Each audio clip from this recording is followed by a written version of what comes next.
కళ్యాణ్ బాబు వెనకాల నుండి పనిచేసేవాడు. సో మా తమ్ముడు ఏ నిర్ణయం తీసుకున్నా గొప్పగానే ఉంటుంది అన్న. కళ్యాణ్ బాబు గెలవకుండా అందరు గెలిచి కళ్యాణ్ బాబు ఓడిపోతే మీరు మంత్రి అవుతారు అని చాలా మంది ఎదురు చూస్తున్నారు. ఎప్పుడు అవుతానా అంత సార్ కళ్యాణ్ గారి టార్గెట్ ఏంటి? Good governance. మెయిన్ బాండింగ్ చాలా గట్టిగా ఉంది. ప్రతి చోట ఈ డామినేటింగ్ వల్ల క్రష్ అయిపోతున్నారు కార్యకర్తలు. ఎట్లా నాయకుల నుంచి ఈవెన్ ఎమ్మెల్యేల దగ్గర నుంచి కూడా ఎన్ని మనకి ఇవ్వాలి, ఎన్ని వాళ్ళు తీసుకోవాలి.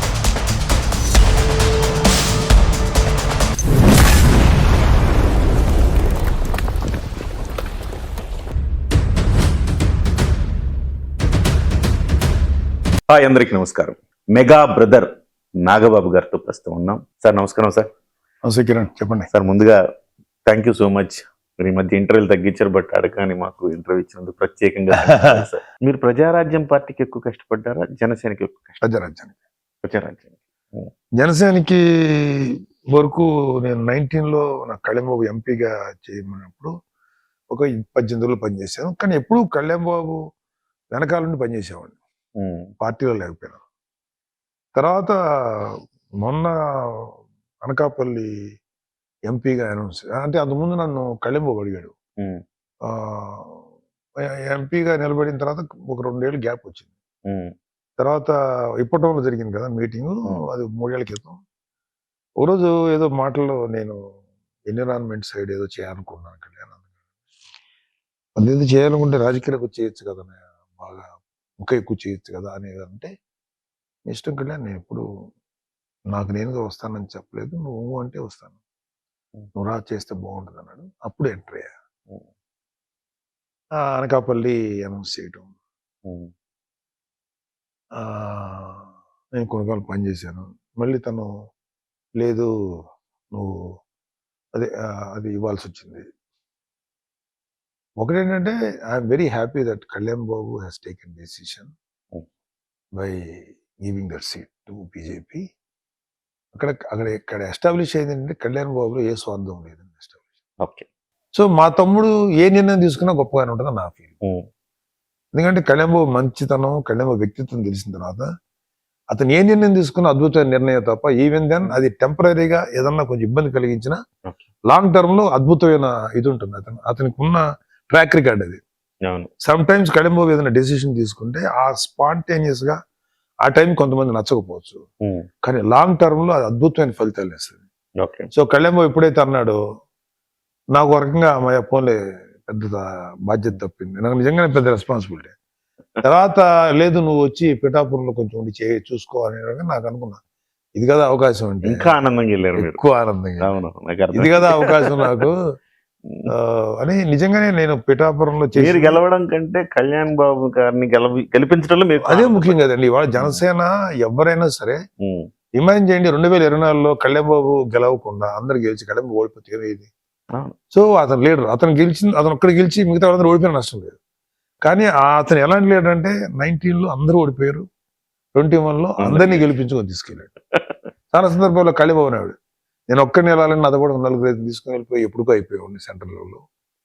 కానీ అది కాదు, ఒక పార్టీని ఒక గుడ్ గవర్నెన్స్ ఇవ్వాలి, ఒక మంచి మార్పు తేవాలంటే I have to start a party and I have to do best of my work. అందుకని కష్టపడాలి. కాబట్టి అలాంటి వాటికి అడ్డదారులు వెళ్ళదలుచుకున్నాను. సో ఆ విధంగా కళ్యాణ్ బాబు తీసుకున్న ప్రతి డెసిషన్ నాకు ఇష్టం. ఇప్పుడు ఈవెన్ ఈ రోజు కూడా నేను కళ్యాణ్ బాబు, ఒకవేళ కళ్యాణ్ బాబు నువ్వు ఎమ్మెల్సీ ఇచ్చారు, ఎమ్మెల్సీగా నువ్వు రాజీనామా చేసి పార్టీ పనులు చూసుకో అంటే కూడా హ్యాపీగా వెళ్తాను. ఎందుకంటే నేను hard core loyalist for the party. నువ్వు వెళ్ళిపోనే, నువ్వు రాజీనామా చేసేసి నువ్వు పని చూసుకో అన్నా కూడా ఓకే, రిగ్రెట్ కాదు కదా, కనీసం ఒక కించిత్ ఫీలింగ్ కూడా లోపల కూడా ఉండదు. మీరు మంత్రి అవుతారు అని చాలా మంది ఎదురు చూస్తున్నారు. చూద్దాం. ఇప్పుడు అన్నారు, సిబిఎన్ గారు ఇచ్చారు ఏదో స్టేట్మెంట్ ఏదో కదా అని, ఆయన దీంట్లో వచ్చింది. మేబీ ఇంకా ఏదైనా కొన్ని పరిస్థితులు ఏమైనా రావాలి అనుకున్న టైంకి వచ్చినప్పుడు ఇస్తారు. Okay okay sir. అంటే ఎప్పుడెప్పుడు అవుతానో అంత ఆత్రత నాకేం లేదు, వస్తే చేస్తాను సార్. 2024 ఎన్నికల్లో కొన్ని దృశ్యాలు దేశం దృష్టిని ఆకర్షించాయి. ఒక దృశ్యం, కళ్యాణ్ బాబు గారికి మీరు నుదుట తిలకం తిప్పి. బొట్టు పెట్టడం కాదు అది. కళ్యాణ్ బాబుకి ఆ బాగా తిరిగి వచ్చాడు, ఎండలు ఎదిరిపోతున్నాయి. నేను పిఠాపురం పని చేస్తున్నాను, చెమటలు పడి తుడుచుకోవట్లేదు. అలాగే ఏదో కళ్యాణ్ బాబు ఒక ట్రాన్స్ లో ఉంటాడు. ఈ ఎలక్షన్స్ కానీ మీటింగ్స్ ఉన్నప్పుడు తను మాట్లాడుతుంటాడు, ఆన్సర్ చెప్తుంటాడు, కానీ మనిషి ఇక్కడ ఉండడు. అల్టిమేట్ గా ఎక్కడ మీటింగ్ లో ఏం చెప్పాలి ఏది అదిలో ఉంటాడు. అది ఉండరారే ఏంటరా అని చెమటలు తుడుస్తున్నాడు. చెమటలు తుడిచి ఇది చేస్తుంటే మనోడు ఎవడు ఫోటో తీసాడు, ఇది కొంచెం బాగుంది సరే తీసుకున్నా. అది బయటకు వచ్చింది. ఆ తర్వాత విజయం సాధించిన తర్వాత మోడీ గారు కళ్యాణ్ బాబు, మోడీ గారు కళ్యాణ్ గారు one of the beautiful vision. Beautiful. అసలు కళ్యాణ్ గారు వాళ్ళు వెళ్తూ వెళ్తూ వెళ్తూ ఉంటే చిరంజీవి గారిని వదిలేసి వెళ్ళిపోతారు, పక్కన వాళ్ళని గ్రీట్ చేస్తారు. ఏంటి ఒక్క క్షణం చిరంజీవి గారిని గ్రీట్ చేయలేదేంటి అనుకుంటాను, వచ్చి పాదాభివందనం చేస్తారు. అసలుకి అక్కడ goose bumps. Kalyan Babu is a man అండి. ఎక్కడ ఎవరు ఎప్పుడు ఏం చేయాలో తెలిసాను కళ్యాణ్ బాబు. మా అందరికన్నా వయసులో చిన్నవాడే కానీ విజ్ఞతలో అతను చాలా నాకన్నా చాలా పెద్దవాడు. ఓకే, ఇక మూడో సన్నివేశం ఇంటికి వచ్చినప్పుడు వచ్చి అసలు ఇంటికి వచ్చినప్పుడు సాష్టాంగ నమస్కారం చేయడం దగ్గర నుంచి చిరంజీవి గారు కూడా చిన్నపిల్లలాగా ఇలా దండేసేటప్పుడు ఇట్లా ఎగిరి ఇట్లా దండేసి ఒక గెస్చర్ ఇవ్వడం, అమ్మ దగ్గర మీరు ఆనంద బాష్పాలు కళ్ళు తుడుచుకున్నారు. మీరు ఏంటి సార్ సన్నివేశం గురించి చెప్పండి సార్. అంటే ఇది మాకు లోపల అన్నయ్యకి కానీ నాకు కానీ కళ్యాణ్ బాబుకి కానీ ఒక చిన్న పెయిన్ ఉంది. పాలిటిక్స్ లో మేము అనుకున్నది సాధించలేకపోయాం కదా, with all our good intentions. ఏదో దాని రాజకీయాల్లో ఏదో సంపాదిద్దాం, పేరు ప్రఖ్యాతి సంపాదిద్దాం, లేకపోతే అథారిటీ చలాయిద్దాం కాదు, మంచి చేద్దాం వచ్చాం కదా అని. అది ఎప్పుడైతే మేము సరిగ్గా అందుకోలేకపోయాము, అక్కడ కళ్యాణ్ బాబు అందుకున్నాడు. అందుకున్న కళ్యాణ్ బాబు అంటే ఏ ప్రభుత్వాలు అయితే అంతకుముందు చిరంజీవి గారి లాంటి వ్యక్తిని నిర్లక్ష్యం చేసాయో, కళ్యాణ్ బాబు హాస్ ప్రూవ్డ్ ఎవడు ఎంత ప్రభుత్వం ఎంత గొప్పదైనా మెగాస్టార్ మా అన్నయ్య ముందు మేము సరే తర్వాతే అని ప్రూవ్ చేశాడు అసలు కళ్యాణ్ బాబు. గ్రేట్. మా అన్నయ్య కన్నా గొప్ప ఏది లేదు, నా పదవి కానీ నా ఉద్యోగం మా అన్నయ్య. ఆ సన్నివేశం మాకు అది కళ్యాణ్ బాబు ఎప్పుడైతే ఆ పెయిన్ అంతా మా అందరికి ఉంది, మా అన్నయ్యకి నాకు లిటిల్ బిట్ ఎమోషనల్ అండి. మోడీ గారు కూడా అదే అన్నారు, అది చూసారండి మోడీ గారు. అరే హిందీలో మై దేకాయా, మనసుని మెత్తబడిపోయింది, గుండె మెత్తబడిపోయింది చూసాను. మోడీ గారు సో ప్రాక్టికల్ పర్సన్ కదా, బట్ ఆయన వెరీ గుడ్ హ్యూమన్ బీయింగ్ అండి. అరే ఏంటి అంటే నార్త్ లో మనకన్నా నార్త్ లో పెద్దవాళ్ళకి పెద్ద పాదాలు నమస్కారం చేయటం, ఎమోషన్స్, ఫ్యామిలీ బాండింగ్ చాలా ఎక్కువ ఉంటుంది అక్కడ. ఎందుకో తెలియదు, సౌత్ లో ఉన్నా కూడా నార్త్ లో ఉన్నంతగా సౌత్ లో ఉండదు, నెక్స్ట్ సౌత్ వస్తుంది మనకు. అందుకని సినిమా అమ్మకపోయి ఏ సినిమా చూడండి, మన తెలుగు సినిమాల కన్నా అక్కడ కల్చరు ప్రతిఫలించేది అక్కడ ఎక్కువ అలా ఉంటాయి. సో వాళ్ళకి బాగా నచ్చేసాడు కళ్యాణ్. నచ్చేశారు. నేషనల్ మీడియాలో భారతీయ సంస్కృతి సంప్రదాయ విలువలు, కుటుంబ విలువలు ఎలా ఉంటాయో ఇవాళ చూపించారు, మెగా ఫ్యామిలీ చూపించిందని అది వచ్చింది. అవును, అంటే ఎవ్రీబడి లైక్స్ దట్. ఆ చిన్న ఇది ఒక రకంగా పోతున్నాయి కదండి, దాన్ని తిరిగి ఒక వ్యక్తి, ఓ చిరంజీవి గారు, ఓ పవన్ కళ్యాణ్ అలాంటి వాళ్ళు నిలబెడతారంటే అది చాలా మందికి మళ్ళీ ఒక మంచి పాయింట్ అవుతుంది. తమ్ముడు సినిమా గుర్తొచ్చింది. తమ్ముడు సినిమాలో అన్నయ్య సాధించలేకపోతే అన్నయ్య సాధించలేదు, తమ్ముడు సాధించి అన్నయ్య కాళ్ళ కింద చిరంజీవి గారిని ఎవడన్నా నెగ్లెక్ట్ చేసి, ఏ ప్రభుత్వం నెగ్లెక్ట్ చేసినా ఈ ప్రభుత్వం నెగ్లెక్ట్ చేయదు. చిరంజీవి గారు చాలా గొప్పగా చూసుకుంటుంది ఈ ప్రభుత్వం అని ప్రూవ్ చేశాడు కళ్యాణ్ బాబు. Great sir. కళ్యాణ్ గారి టార్గెట్ ఏంటి, లక్ష్యం ఏంటి? లక్ష్యం దిశగా దూసుకుపోతారన్నారు కదా, లక్ష్యం ఏంటి? అంటే లక్ష్యం అంటే కళ్యాణ్ బాబు లక్ష్యం ఉందండి. అది ఎట్లంటే తను భారతదేశాన్ని అంతటిని ప్రైమ్ మినిస్టర్ అయిపోవాలి, సీఎం అయిపోవాలి, గొప్ప నాయకుడు అయిపోవాలి, ఇది కాదు. గుడ్ గవర్నెన్స్ ప్రజలకు అందాలి. ఏదైతే ప్రభుత్వం నుంచి 10 రూపాయలు ప్రజలకు వెళ్తుందో 10 రూపాయల్లో కనీసం 9 రూపాయల 50 పైసలన్నా ప్రజలకు వెళ్ళాలి. 50 పైసలు అటు ఇటు పోయినా కూడా పర్లేదు. కానీ ఇవాళ ఫర్ ఎగ్జాంపుల్ 100 రూపాయలు వెళ్తే కనీసం 99 రూపాయలు జనాలకి వెళ్ళాలనేది కళ్యాణ్ బాబు అది గుడ్ గవర్నెన్స్ ఆలోచన. మరి వైసీపీ హయాంలోనూ అంతకుముందు ఎప్పుడైనా 50 రూపీస్, వైసీపీ హయాంలో అయితే 20 రూపీస్ కూడా లేదు కదా ప్రజలు. కళ్యాణ్ బాబు వచ్చిన తర్వాత ఇవాళ పంచాయతీ రాజులు జరిగేటువంటి అద్భుతాలు ఏం చేస్తున్నారు. అలాగే వాళ్ళు పంచాయతీరాజ్ శాఖనే తెలియదు, అలాంటిది ఆ శాఖకి ఇంత పని ఉంటుందా, ఇంత చేయొచ్చని కళ్యాణ్ బాబు ప్రూవ్ చేశాడు. అటు ఫారెస్ట్ డిపార్ట్మెంట్కి సంబంధించి కానీ, ఎన్విరాన్మెంట్ డిపార్ట్మెంట్ సంబంధించి కానీ, ఇటు water works, Jal Jeevan mission, great, ఇంకా రోడ్లు, ఎన్ని రకాలు చేస్తాయి. నిన్న కూర్చున్నాను తేజ గారితో కూర్చున్నా, ఆయన ఐఏఎస్ ఏం చెప్పాడండి, ఆయన ఎంత విషయం చెప్పాడు అబ్బాయి. ఇన్ని కొద్ది మరి గ్రేట్, కొత్త కొత్త ప్రయోగాలు, కొత్త ఈ 5 ఏళ్లలో మన రాష్ట్రంలో విలేజెస్ సస్యశ్యామలు ఉంటాయండి, గుర్తుపెట్టుకోండి. రాజస్థాన్ నేను చెప్పాను సార్. ఇప్పుడు సో అదొకటి. ఒక మాట అంటే కళ్యాణ్ బాబు, న్యాయం అనేది పేదవాడికి ఇమ్మీడియట్ గాను, డబ్బు ఉన్నవాడికి లేట్ గాను పని చేయకూడదు అని ఒక మాట ఇది ఉంది. కళ్యాణ్ బాబు పాపులర్ వాడు. ఇన్ని ఉండకూడదు కదా, తప్పు ఎవడు చేస్తున్నా తనాలి, ఎవడు చేసినా శిక్ష అనుభవించాలి, తప్పు చేయనివాడు శిక్షించబడకూడదు. అవసరమైతే చిన్నవాడు తప్పు చేసినా క్షమించవచ్చు, కానీ పెద్దవాడు తప్పు చేసిన క్షమించకూడదు అనేది తన తప్పు. So good governance is very much needed in India. So తనకి కుదిరినది ఆంధ్రప్రదేశ్, దాని మీద పెట్టాడు. కానీ మీరు ఒక అంశాన్ని ఇంకొంచెం క్లారిఫికేషన్, ఒక ముఖ్యమంత్రి అవ్వకుండా, ఒక ప్రధానమంత్రి అవ్వకుండా వ్యవస్థను మార్చగలుగుతామా? ఎందుకంటే ఎప్పుడు మనం భాగస్వామిగా ఉంటే పూర్తి స్థాయి పవన్ కళ్యాణ్ గారి ఆలోచనలు ఇంప్లిమెంట్ చేయాలంటే ఖచ్చితంగా ఆయన ముఖ్యమంత్రి కావాలి. కాకుండా సాధ్యమైంది. ఉత్తరప్రదేశ్లో యోగి గారు ముఖ్యమంత్రి అయిన తర్వాతనే అక్కడ పూర్తి ప్రక్షాళన జరిగింది. ఇవాళ రాజకీయ పార్టీల్లో ఎప్పటి నుంచో వేళ్ళు అనుకున్న వ్యవస్థల్లో నుంచి ఒక ఫ్రెష్ వ్యవస్థ అయిన జనసేన పార్టీ సోలోగా అధికారంలోకి వస్తేనే కదా సాధ్యమైంది. సో ఒక ముఖ్యమంత్రి అన్న అవ్వాలి కదా, భాగస్వాములైనా ఒక ముఖ్యమంత్రి అన్న అవ్వాలి కదా. సో ఆ టార్గెట్ లేకపోయేసరికి జనసేన శ్రేణుల్లో ఇంకా 15 ఏళ్ల పాటు ముఖ్యమంత్రి చంద్రబాబు నాయుడే అని అంటే జనసేన శ్రేణులు కొంచెం డీలా పడవంటారా? ఇక్కడ జనసేన శ్రేణుల కోసం,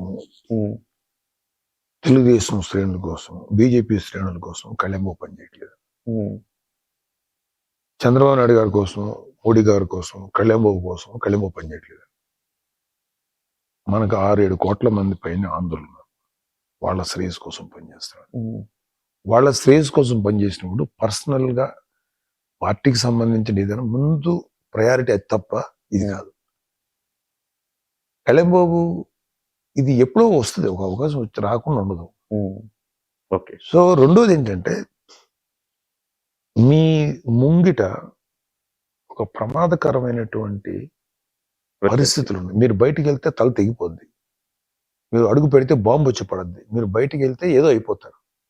అప్పుడు మన ముగ్గురే ఉన్నాం, కానీ మన ముగ్గురు వెళ్తే కొట్టచ్చు కదా, ముగ్గురు వెళ్ళాం, ఒకరిని కొట్టాము, మళ్ళీ మనకు ఎవరికాలు విడిపోయి ఉంటే మళ్ళీ అడిచి కొట్టడానికి అవకాశం ఉంది. ఓకే. సో మనం కొంతకాలం పాటు మన ముగ్గురు యొక్క స్వప్రయోజనాలని పక్కన పెట్టి, పార్టీ ప్రయోజనాలను పక్కన పెట్టి, ప్రజా ప్రయోజనాలని ఆలోచించాలని చెప్పినవాడు పవన్ కళ్యాణ్. ఆ విషయాన్ని గౌరవించిన వ్యక్తి చంద్రబాబు నాయుడు గారు, నరేంద్ర మోడీ గారు. సో దట్ వాళ్ళు కూటమిగా రాయారు. ఇంత పవర్ఫుల్ కూటమి ఎప్పుడు లేదు. కళ్యాణ్ ఒక అద్భుతమైన మాట చెప్పాడు. ఉన్నాయి ఇష్యూస్ ఉన్నాయి, అమాంగ్ పార్టీలు ఉంటాయి, మేము అనుకుంటాం, మాకు ఇది రాలేదు, మాకు అవ్వలేదు అనుకుంటాం, తప్పేం లేదు. కానీ మేము విడిపోతాం, మీరేం భ్రమించకండి, మేము విడిపోం. 15 ఏళ్ళు మీరు దించుతాం, మేమే ఉంటాం, ప్రజలకి అద్భుతమైన పరిపాలన చేస్తాం. ఆంధ్రప్రదేశ్లో ప్రజలందరూ బ్రహ్మాండంగా ఉన్నారని కళ్యాణ్ బాబు సాటిస్ఫాక్షన్ వచ్చిన రోజున మేబీ మీరు అన్నట్టు కళ్యాణ్ బాబు అవ్వచ్చు. ఓకే. ఓకే. అప్పుడు తెలుగుదేశం పార్టీ కళ్యాణ్ బాబు కోఆపరేట్ చేస్తూ, అక్కడ కూడా చంద్రబాబు నాయుడు గారు కూడా, అంటే నాకు అంతకుముందు 2014 చంద్రబాబు నాయుడు గారు, దానికి ముందు చంద్రబాబు నాయుడు గారికి, 24లో వచ్చిన చంద్రబాబు నాయుడు గారికి లోకేష్తో సహా, లోకేష్ మోర్ మెచ్యూర్డ్ దాన్ 2014. ఎగ్జాక్ట్లీ. ఇప్పుడు మెచ్యూర్డ్ లోకేష్. చంద్రబాబు నాయుడు గారు నాట్ ఓన్లీ మెచ్యూర్డ్ అనే మాట ఆయన వాడకూడదు, కానీ ఆయన ఈ సో హ్యూమన్ బీయింగ్. అంటే విలువలు చాలా, ఆయన అధికారం కాదు, డబ్బు కాదు, అంటే డబ్బు అంటే అధికారం, ఇంకోటి ఇది చేయటం, మొత్తం పేర్లు మందే ఉండ, అది పోయింది. ఆయనకి ఏంటంటే ఆయనకి 70 years ప్లేయింగ్ ఉంది. Hmm. ఈ రాష్ట్రానికి ఒక మంచి పని చేసి Hmm. మనం చిరస్థాయిగా ఉండిపోవాలనే కోరిక ఆయనకు. Hmm. ఆయన ఎంత కోరిక లేకపోతే విజన్ 2020 అని సక్సెస్ అయ్యాడు. 2047 ఎంత వయసు ఉంటుందో వద్దండి ఆయనకి. ఆయన అవమానించారు వీళ్ళు వైసీపీ వాళ్ళు. నాకు ఎంత చిరాకు వచ్చిందంటే వాళ్ళ మీద. అరే తన వయసు తను ఉంటాడో ఉండడో తెలియదు, కానీ 2047 ఈ దేశం అంతా రాష్ట్రం అంతా బాగుండాలని ఒక వ్యక్తి కోరుకుంటే ఆ వ్యక్తి విజన్కి నీకు కుదిరితే ఆ విజన్ కోఆపరేట్ చేత మూసుకోవచ్చు, లేదా నువ్వు కూడా గొప్ప విజన్ చేయి. అంతేగాని నువ్వు ఒప్పుడు దాకా ఉంటావా అని అతని గురించి మాట్లాడతారంటారు. అతని కాలి గోటుకి సరిపోరు మీరు ఎవరు కూడా ఆయన ఆలోచన విధానానికి. అండ్ నేను చంద్రబాబు నాయుడు విమర్శించిన వాడిని, బట్ ఎప్పుడు కన్స్ట్రక్టివ్ గా ఉండేది. Now I have more respect about Chandrababu Naidu గారు.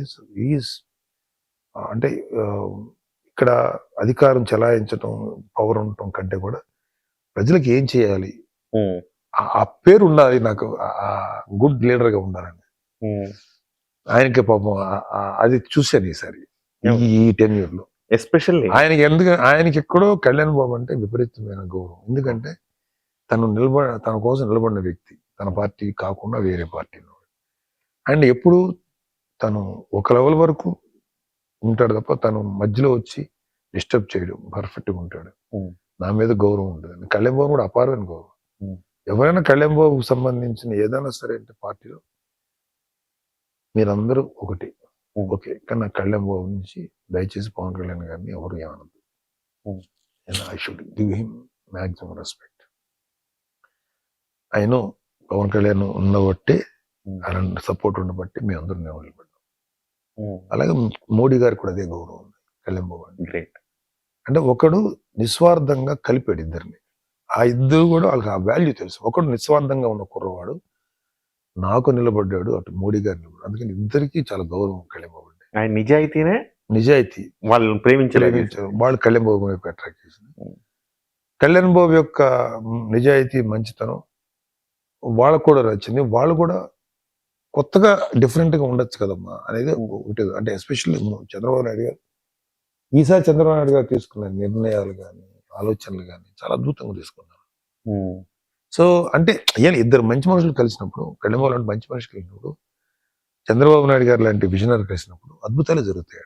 సో ఇప్పుడు వీళ్ళ పరిస్థితి ఏంటంటే నెక్స్ట్ ఎలక్షన్స్ కల్లా కళ్యాణ్ బాబు ఇండిపెండెంట్ అయిపోయి గెలిచేసేయాలి, అదే టీడీపీ అర్జెంట్ గా మళ్ళీ చంద్రబాబు నాయుడు ఇలా కోరికలు లేవండి వీళ్ళకి. నెక్స్ట్ ఎలక్షన్ చూద్దాం, ఎప్పుడు ఏదో ఉంటుందో చూద్దాం. కళ్యాణ్ బాబు అంటే అన్నాడు, చంద్రబాబు నాయుడు గారు కూడా ఉండాలి కదా. అది చంద్రబాబు నాయుడు గారు కూడా అలాంటిది లేదు. ముందు ఈ గట్టెక్కాలి, రాష్ట్రం గట్టెక్కాలి, రాష్ట్రం మంచి పొజిషన్ ఉండాలని కోరిక. అందుకని 15 ఎప్పుడు ఆలోచించట్లా ఇది అధికారం ఎవరి చేతికి వస్తుంది ఏంటి అని ఆలోచించట్లా. ఎవరికి కావాలి ఫ్యామిలీ బాండింగ్ కనపడుతుంది. మొన్న కూడా స్త్రీ శక్తి బస్సు మరి ఎంత చక్కగా కూర్చున్నారు, ఎంత బాగుంది. ఒక తండ్రి, ఒక ఇద్దరు కొడుకు, అన్నదమ్ముల్లాగా నేను ఇస్తా టికెట్ అంటే నేను ఇస్తా టికెట్ అని వాళ్ళ బాండింగ్ చూసిన తర్వాత అసలుకి ప్రత్యర్థులు కూడా అరే ఇలాగదా ఉండాలి. ఆ బాండింగ్ కూడా చాలా హృద్యంగా అనిపించింది. దీన్ని చూసి ప్రత్యర్థి పార్టీలో సపోర్ట్ చేసేవాళ్ళు కూడా, వైసీపీ సపోర్ట్ చేసి ఎంత గొప్ప బాండింగ్ ఉంది, వాళ్ళ ఆశలు అడియాసలు అయ్యేలాగా కనపడతా ఉంది ఆ బాండింగ్. సార్ అడియాసలు అయితే మంచిదేనండి, ఎందుకంటే వాళ్ళ ఆశలు ఎక్కువైపోతే రాష్ట్రం నష్టపోద్ది. వాళ్ళు ఎప్పుడు రాలేరు సార్. ఈ 3 పార్టీలు కలిస్తే వాళ్ళ వల్ల కాదు. కానీ సార్ ఒక ప్రాబ్లం వస్తూ ఉంది ఇక్కడ. అంటే చాలా మంది ఎదురు చూస్తున్నారు మీతో నా ఇంటర్వ్యూ అనగానే. డెఫినెట్గా ఈ పాయింట్ నేను టచ్ అయిపోతే చాలా మంది దానికోసం ఆసక్తిగా ఎదురు చూస్తున్నారు. పైన బాండింగ్ చాలా గట్టిగా ఉంది, ఒక కుటుంబ బంధం లాగా చాలా అల్లుకుని ఉంది. అట్ ద సేమ్ టైం కింద ప్రతి చోట ఈ డామినేటింగ్ వల్ల క్రష్ అయిపోతున్నారు కార్యకర్తలు. ఎట్లా నాయకుల నుంచి ఈవెన్ ఎమ్మెల్యేల దగ్గర నుంచి కూడా, సో ఆ ఇన్ఛార్జీల దగ్గర నుంచి క్రష్ అవుతున్నారు. డెఫినెట్గా వీళ్ళని అడ్రస్ చేయవలసిన అవసరం లేదా? ఎందుకు అంటే ప్రతి సందర్భంలో తెలుగుదేశం పార్టీ డామినేటింగ్. మొన్న మార్కెట్ యార్డ్ చైర్మన్ ఇచ్చినప్పుడు కూడా ఇప్పటికీ చాలా చోట్ల మదనపల్లిలో ప్రమాణ స్వీకారం. చెప్తాను, దానికి ఆన్సర్ చెప్తాను. నేనేమి ఎండింగ్ దాకా ఎక్కడ రాదు నాకు, ఎందుకంటే ఈ ప్రశ్న చాలా సార్లు మీటింగ్ లో వచ్చింది. ఎన్ని మనకి ఇవ్వాలి, ఎన్ని వాళ్ళు తీసుకోవాలనేది ఒక క్లియర్ కట్ అండర్స్టాండింగ్. దాన్ని బట్టే స్ప్రెడ్ ఓవర్ అయ్యింది. Okay, suppose AMC marketing add చేయరు, వాళ్ళు ఎన్ని ఇవ్వాలో జనసేనకి అన్ని ఇచ్చేసారు. ఒక్కొక్కసారి ఒక్కొక్క ఊర్లో ఇక్కడ ఇది కాదులే, ఇక్కడ మాకు ఈ ఊర్లో వద్దు, ఆ ఊర్లో తీసుకుంటాం, ఈ ఊర్లో ఇంకోటికి ఇవ్వండి, ఇలాంటి అడ్జస్ట్మెంట్లు కొన్ని మాటలు వచ్చినాయి.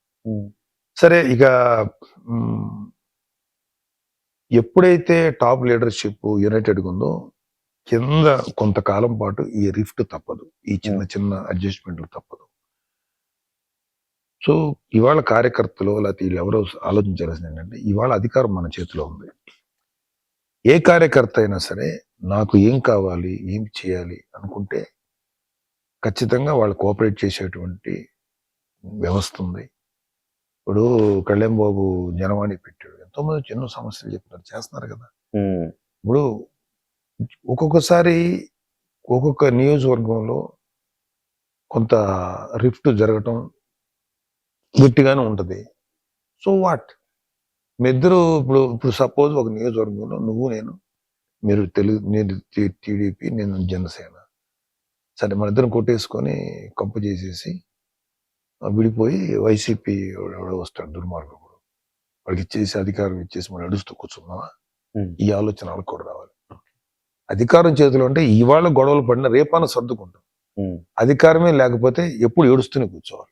అక్కడ కూడా అందుకని కింద క్యాడర్ ఎవరైనా సరే పైన ఉన్న లీడర్స్ ని గౌరవించండి, వాళ్ళని ఫాలో అవ్వండి. Okay, if you believe your leader just follow ఆయన ఫాలో అవ్వండి. మాకు అనుకున్న చోట్ల పదవులు ఇవ్వట్లేదని, రావట్లేదని. కళ్యాణ్ బాబు గారు 15 సంవత్సరాల పాటు ఏ పదవి లేకుండా జనాలతో తిట్లు తింటా, విమర్శలు పాలవుతా, నానా రకాలు చేస్తా, పార్టీకి డబ్బులు తనేకిచ్చుపెట్టి 99% ఫండ్ తనే చేసి ఎంత చేసుకొని ఇంత నడిపినోడు ఆయనకంటేనా నేను అనొచ్చా మాట ఏంటండి, నాకు ఇవ్వచ్చు కదా అని అనొచ్చా? నేను నాకు హక్కు ఉందా? 15 సంవత్సరాలు ఒక వ్యక్తి కష్టపడి పనిచేసి బిల్డ్ చేశాడే, అతని టెన్యూర్లో ఒక తండ్రి లేకపోతే ఇప్పుడు మామగారు వాళ్ళు చేసింది కాదు, ఒక్కతరు వ్యక్తిని పెట్టుకున్నాడు. మోడీ గారు అంటే ఆర్ఎస్ఎస్ ఎప్పుడు ఇప్పుడు కళ్యాణ్ బాబు టెన్యూర్ తయారు చేయండి. ఇప్పుడు నేను నా నాయకుడు ఇంత త్యాగం చేసినప్పుడు నేనేం జీవితాన్ని ఇచ్చామని అడగలేదు కళ్యాణ్ బాబు. నేను కొంచెం వెయిట్ చేయండి రా, 4 రోజులు ఆగండి, సంవత్సరం లోపల వంటలు ఇలా జరిగిపోతాయి. సో అలాగే ఎవరన్నా మాట్లాడినా, అలా మాట్లాడే వాళ్ళు ఉన్నా దాంట్లో వెనకాల ఎక్కడో ఒక చోట ప్రతిపక్షాల కుట్ర ఉంటుంది. కాబట్టి సంయమనంతో ఉండటం అనేది తప్పదు, ఎందుకంటే ఇది for the sake of greater good for Andhra Pradesh ప్రజల కోసం. సార్, పార్టీలో ఒక వ్యవస్థను ఏర్పాటు చేస్తూ కమిటీ లాంటిది పెడితే ఎవరైనా వచ్చి వాళ్ళు బాధ చెప్పుకోవటానికైనా కానీ ఎవరో చెప్పుకోవట్లేదండి, ఎందుకు చెప్పుకోవట్లేదు అనుకుంటున్నారు? జనవాణి ఏంటండి ఇది? జనవాణి పబ్లికే కాదు, ఇప్పుడు నాకు చెప్తారు, మన మనోహర్ గారికి చెప్తారు, హరిప్రసాద్ గారు చెప్తారు. ఇప్పుడు 10 సార్లు ఒకడు వస్తాడు, వాడు వచ్చి నేను రెడీగా ఉండాలి, ఎట్లా కుదురుతుంది? ఒకేసారి 200 మంది వస్తారు, నేను ఆ రోజు 100 మందితోనే మాట్లాడగలను, మిగతా 100 మంది మాతో మాట్లాడలేదంటే ఎట్లాగా? కొన్ని మాట్లాడేవాడు ఒకడన్నా సార్ ఇది మ్యాటర్ చెప్పి వెళ్తాడా? ఆడు గంట కూర్చుంటాడు, అప్పటికి గబగబా డిస్పోజ్ చేసి పంపిస్తుంటాం. సో ఆ చిన్న అసంతృప్తి అనేది వెరీ కామన్ కిరణ్ గారు. ఎవరు రాకుండా ఏ పార్టీ లేదు, ఇంక్లూడింగ్ బీజేపీ లాంటి నేషనల్ పార్టీస్ కూడా ఇది వెరీ కామన్. దాన్ని మనం ఎక్కువ హైలైట్ చేసి చూస్తున్నాం తప్ప అసలు మాకు అది. సార్, అంటే నేను ఎందుకన్నానంటే సార్, మనం చెప్పుకోవడానికి ఒక వ్యవస్థ లేకపోతే పార్టీలో మీరు ఎక్కడ కనపడ్డా మిమ్మల్ని అడగాలని అనుకుంటాం. తప్పులేదు. ఉదాహరణకు విశాఖపట్నంలో మిమ్మల్ని ఒక కార్పొరేటర్ హస్బెండ్ అనుకుంటా, సో అతను అడిగే ప్రయత్నం చేసినప్పుడు మీ రెస్పాన్స్ కూడా అంత మంచిగా ఇవ్వలేదు, రూడ్గా చెప్పారు నాగబాబు గారు అన్న బాధ అక్కడ వాళ్ళలో వ్యక్తమైందా? కొంతమంది జన సైనికులు కూడా బాధపడ్డారు, నాగబాబు గారు ఏంటి ఇలా చెప్పారు, ఇంత రూడ్గా చెప్పారు ఏంటి, దమ్ముందా నీకు అన్నారు ఏంటి, ఇట్లా మాట్లాడడం కరెక్ట్ కాదు కదా, సమయం కరెక్ట్ గుర్తులేదు కానీ ఆ కుర్రోడు మాట్లాడేది మాత్రం ఆ రోజు చాలా తప్పు మాట్లాడాడు. ఎందుకంటే ఎవరైనా అవనేయండి, అక్కడ కూటమి స్పిరిట్ కి నష్టం కలిగించేలా ఎవరు మాట్లాడినా నేను 100% కండెమ్ చేస్తాను. కూటమి యొక్క యూనిటీకి ఎవడు దెబ్బ కొట్టాలని ట్రై చేసినా వాళ్ళని చాలా 100% కట్ త్రోట్ గానే కట్ చేస్తాను. నేను అలాగే ఉంటాను. నా గురించి మీడియాలో మాట్లాడారా, సోషల్ మీడియాలో మాట్లాడారా అస్సలు పట్టించుకోను. నేను గనక కూటమికి నష్టం కలిగజేసే పని ఏం చేస్తే అప్పుడు నేను బాధపడతాను, పొరపాటు చేశాను. దీంట్లో నో రిగ్రెట్స్. కొంతమందికి నేను 2 లక్షల మందికి మంచిగా సమాధానం చెప్పుకుంటాను. ఓకే. 2,01,000 వాడు ఇంకా తప్పు చేస్తే ఆయన కొనసాగిస్తారు. అది హైలైట్ అవుతుంది. అది హైలైట్ అయితే very Okay, calm, I don't care. Sir party బాధ్యతలు మీరేమన్నా తీసుకోమంటే తీసుకునే అవకాశం ఉందా? 100%. ఉమ్, ఇప్పుడు జనరల్ సెక్రటరీ చేస్తున్నాం కదా. అవును. అంటే ఇంకా కొన్ని సమీక్షలు చేయండి, పలానా ప్రాంతం ఇప్పుడు తీసుకోండి. ఉత్తరాంధ్రకి ఇప్పుడు నేను పెట్టుకున్నాను. ఉత్తరాంధ్రలో నా ఎమ్మెల్సీ నియోజకవర్గం అక్కడ సెలెక్ట్ చేసుకున్నాను. అక్కడ పార్టీకి సంబంధించిన పనులు కానీ, ఓకే. నా ఎమ్మెల్సీకి సంబంధించినటువంటి ఏదన్నా సర్వీసెస్ అక్కడ ఇస్తాను. ఓకే. సంస్థాగతంగా పార్టీని బలోపేతం చేసేదానికి పవన్ కళ్యాణ్ గారు ఈ ఆగస్టులో కమిటీస్ పూనుకుంటారు పవన్ కళ్యాణ్ గారు అంటున్నారు. ఎప్పటి నుంచి ఉండొచ్చు? ఎలాంటి చర్యలు తీసుకునే అవకాశం? కమిటీస్ ఇవాళ మాకంతా ఆర్మీ కాదు, ఈ చెప్పాలంటే జన సైనికులు అందరూ రెడీగా ఉన్నారండి. ఇవాళ చాలా మంది ఏమడుతారంటే, ఏమండి కమిటీస్లు ఇవ్వండి, మనకి కమిటీస్ లేకపోతే ఇబ్బంది అయిపోద్దండి, ఎవరు మాకు ఇన్ని మాట్లాడతారు. ఓకే, 2021లో కదా గొప్ప కమిటీస్ ఉన్నాయా జనసేనకి? 10% కొట్టలేదా? 2019లో టీడీపీ కన్నా అద్భుతమైనటువంటి ఆర్గనైజ్డ్ పార్టీ ఏదైనా ఉందా ఆంధ్రప్రదేశ్లో అదర్ దాన్ కాంగ్రెస్? మరి ఓడిపోయింది కదా. ఆ తర్వాత ఎంతో ఆర్గనైజ్డ్ గా అయిపోయిన వైఎస్ఆర్ పార్టీ సోదిలో లేకుండా పోయింది కదా. బీజేపీ చాలాసార్లు ఓడిపోయింది కదా. అన్ని కమిటీస్ ఉంటాయి కదా. ఎందుకు ఓడిపోతారు? ఇక్కడ క్వశ్చన్ కమిటీ కాదు. నువ్వు హౌ ద లీడర్, నువ్వు ఎంత అద్భుతంగా జనాలను కమ్యూనికేట్ చేస్తున్నావు, ఎంత అద్భుతంగా నీ జెన్యూనిటీ అని తెలిస్తే చాలు. సో ఇవాళ కమిటీస్ చేయడానికి కళ్యాణబాబు 5 నిమిషాలు పడదు. కానీ ఎందుకు డిలే చేస్తున్నా కళ్యాణబాబు గారి డెసిషన్. ఆయన ఎందుకు ఆగారో మాకు తెలియదు, కానీ అది గొప్ప కారణం ఏదో ఉండాలి. మనం ఎవరు గెస్ చేయలేని కారణం. The day Kalyan Babu yes committees వెళ్ళండి అంటే, మెరికల్ లాంటి వాళ్ళు ఉన్నారు మా దగ్గర. విత్ ఇన్ 15 days లో స్టేట్ వైడ్ కమిటీస్ ఏర్పడతాయి. ఓకే. సో అంటే స్థానిక సంస్థల ఎన్నికలు వచ్చినప్పుడు స్థానికంగా ఉండే నాయకులే బలంగా వాళ్ళే ఉంటారు. ఇప్పుడు వాళ్ళే ఉంటారు. కమిటీలు వేస్తే ఉండక్కర్లా, అంతే, కమిటీ లేకపోయినా ఉండొచ్చు, లేకపోయినా డౌటే లేదు. సో వేస్తే ఏమిటంటే ఒక స్ట్రక్చరల్, ఒక ఆర్గనైజ్డ్ గా పని చేసుకుంటాకి వెళ్తుంది. ఓకే. లేదంటే ఒక డిజార్గనైజ్డ్ గా ఉన్నా కూడా ఫోర్స్ అయితే ఉంటుంది. ఓకే. 2024లో పవన్ కళ్యాణ్ గారు అన్న మాట ఏంటంటే, మాకు అభ్యర్థులు గట్టిగా బలమైన అభ్యర్థులు, డబ్బులు ఖర్చు పెట్టుకోగలిగిన అభ్యర్థులు లేరు అన్న ఒక మాట మాట్లాడారు. సో అది ఇవాల్టి నుంచి చేసుకుంటేనే 2029కి మనం చేసుకోగలుగుతాం కదా అనే ఒక భావనలో చాలా మంది ఉన్నారు. సో దానికి స్థానికంగా ఉండే నేతల్ని తీసుకోవటం, కొంతమందిని పార్టీలోకి ఆహ్వానించడం, జాయినింగ్ కమిటీ ఉండటం, ఇట్లా జరుగుతున్నాయి. ఇప్పుడు బాలేన్ గారు వచ్చారు, ఉదయభాన్ గారు వచ్చారు, కొంతమంది నార్త్ ఇండియా మన ఉత్తరాంధ్ర నుంచి వచ్చారు, వస్తూనే ఉన్నారు. ఇప్పుడు ఒకటండి కిరణ్ గారు, పార్టీ నిర్మాణం కానీ, ప్రభుత్వం యొక్క పరిపాలన కానీ ఒక మనిషి అనుకున్నట్టు జరగదండి. మీరు అనుకున్నట్టు జరగదు, నేను అనుకున్నట్టు జరగదు. దానికి ఒక సిస్టమ్ ఉంది, ఆ సిస్టంలోనే వెళ్తుంది. సార్ పవన్ కళ్యాణ్ గారి పుట్టినరోజు కూడా September 2 వస్తుంది. మీ నుంచి విషెస్. సో కళ్యాణ్ బాబు గురించి, కళ్యాణ్ బాబు బర్త్డే సందర్భంగా చెప్పాల్సింది ఏంటంటే, Kalyan Babu is the most dangerous person on this earth. ఎలా సార్? ఎందుకంటే నాట్ ఫర్ పీపుల్, ప్రత్యర్థులకి. ఎందుకంటే ఒక కోరికతోటో, ఒక స్వార్థంతోటో, ఏ ఆశ లేకుండా పనిచేసేవాడు వల్ల చాలా డేంజర్. గోల్స్ ఉండవు, పని చేసుకుంటూ వెళ్తుంటాడు. సో ఆ విధంగా కళ్యాణ్ బాబు చూస్తే చాలా ప్రమాదకరమైన వ్యక్తి, ఎవరికి? శత్రువులకి, ఆ ప్రత్యర్థులకి. సో అలాంటి నిస్వార్థ పరుడైన నాయకుడు, ప్రజల కోసం తప్పించేవాడు, ప్రేమించేవాడు, తన దగ్గరదంతా ఇచ్చేవాడు. ఎట్లాంటి వాడు అంటే, కడుపులో తీసిస్తాడంటారు చూసి మాకు సామెత, కడుపులో తీస్తాడంటే అది కూడా ఇచ్చేసి అంత గొప్ప మనస్తత్వం. డబ్బుని ఎప్పుడు కూడా అలా చూసుకునే మనిషి కాదు. సో అలాంటి వాడు మా తమ్ముడు అయ్యటం, ఒక రాష్ట్రానికి ఉప ముఖ్యమంత్రిగా ఉండటం, ఇంత మంచి పనులు చేయటం, అద్భుతమైనటువంటి పరిపాలన అందించడం, పంచాయతీరాజ్లో కానీ, ఫారెస్ట్ డిపార్ట్మెంట్లో కానీ, వాటర్ వర్క్స్ డిపార్ట్మెంట్లో, Jal Jeevan mission, roads and road works ఎంత అద్భుతంగా చేస్తున్నారు. సైన్స్ టెక్నాలజీ, మొత్తానికి అలాంటి వ్యక్తి మా తమ్ముడు అవ్వటం మా అదృష్టం. ఎస్పెషల్ నా అదృష్టం. So I'm very happy. ఇది నాకున్న ఒకే కోరిక. మా వాడితో నాకు అదే ఒకే కంప్లైంట్ ఏంటంటే, కళ్యాణ్ బాబు తోటి కొంచెం స్వార్థం అలవాటు చేసుకోరా. లేకపోతే ఏమైపోద్ది అంటే, నీ హెల్త్ కూడా వదిలేసేసి, నీ తిండి గురించి కూడా పట్టించుకోకుండా ఇట్లా ఉంటే పీపుల్ ఆల్వేస్ నీడ్స్ యూ.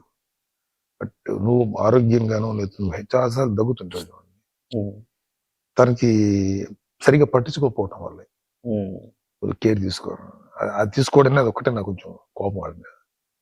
తీసుకుంటే మరి అదర్వైజ్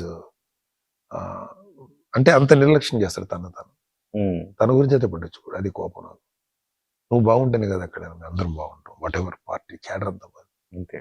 సో ఈ సందర్భంగా ఈ బర్త్డే సందర్భంగా మా తమ్ముడికి నేను ఇచ్చే సలహా ఏంటంటే, take care of your health, BS, ఇంకా ఆరోగ్యం పెంచుకో. నీ ద్వారా మళ్ళీ ప్రజలకే ఉపయోగపడుతుంది నీ ఆరోగ్యం, నీ వెల్ బీయింగ్. అందుకని నీ ఆరోగ్యం పెంచుకున్నది ప్రజలకే ఉపయోగపడదు. కాబట్టి మా తమ్ముడు 100 ఏళ్ళు హాయిగా ఉండాలి, తను సర్వీసెస్ ఇవ్వాలి, తన జీవితం ప్రజలకి అంకితం కావాలి, తను అద్భుతంగా ఉండాలని మనస్ఫూర్తి కోరుకుంటున్నాను. Thank you very much sir. మీలాంటి బ్రదర్ కూడా వాళ్ళకు ఉండడం అంటే, వాళ్ళ మీద ఈగ వాలినా కానీ మీరు సహించలేరు. వాళ్ళకు ఒక రక్షకుడిలాగా మీడియాలో కానీ ఎక్కడైనా కానీ నేనున్నానంటూ ఒక బాహుబలి లాగా మీరు వస్తారు.